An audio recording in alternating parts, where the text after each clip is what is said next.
Goldilocks and the Three Dinosaurs, as retold by Mo Willems.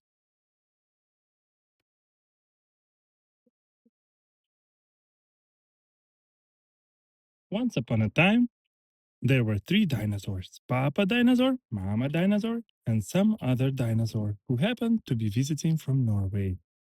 Home sweet dinosaur home. One day, for no particular reason, the three dinosaurs made up their beds, positioned their chairs just so, and cooked three bowls of delicious chocolate pudding at varying temperatures. Oh boy, said Papa Dinosaur in his loud, booming voice. It is finally time to leave and go to the someplace else. Heh heh heh. Yes, continued Mama Dinosaur. I sure hope no innocent little succulent child happened by our unlocked home while we are uh someplace else. Ha ha ha. Then the other dinosaur made a loud noise that sounded like a big, evil laugh, but was probably just a polite Norwegian expression. The three dinosaurs went someplace else and were definitely not hiding in the woods, waiting for an unsuspected, suspecting kid to come by. Sure enough, 5 minutes later, a poorly supervised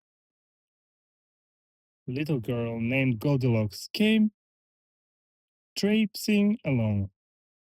Just then, the forest boomed with a that could have been a dinosaur yelling, "Gotcha!" But I'm pretty sure it was just the wind. The loud noise was immediately followed by another loud noise that sounded kind of like, "Be patient, Papa Dinosaur. The trap is not yet sprung." But that could have been a rock falling or, or a squirrel. Either way, Goldilocks was not the type of little girl who listened to anyone or anything.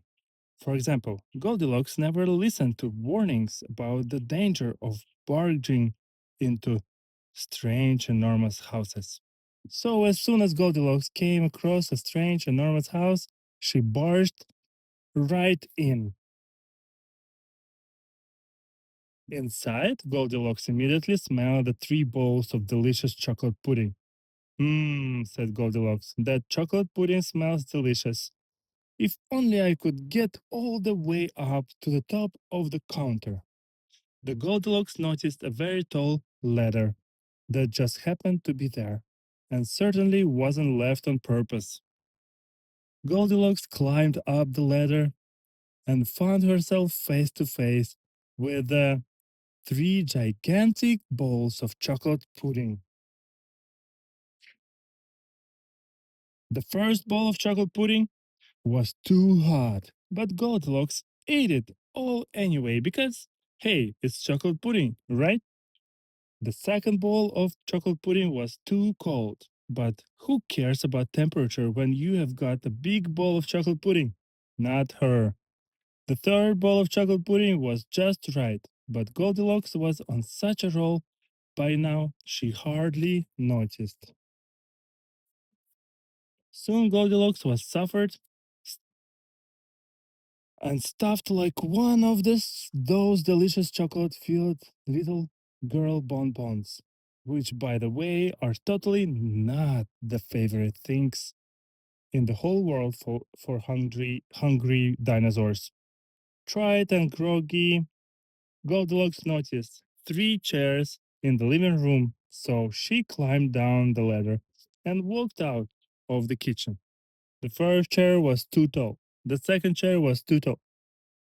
But the third chair was too tall. Goldilocks wasn't going to climb that high just to sit in some chair. So she hiked over the bedroom. When she got there, Goldilocks noticed that the beds were also gigantically big. What is going on here? Groaned the exhausted girl. The bears that live here must be nuts. Just then, the room filled with a loud booming noise that was either a passing truck or a dinosaur grunting. A few more minutes and she'll be asleep. Delicious chocolate-filled little girl bonbons are yummier when they are rested. When a little girl who never listened to anyone or anything had to hear that, home sweet dinosaur home. Goldilocks took a minute to stop and think, which was longer than she was used to stop and thinking.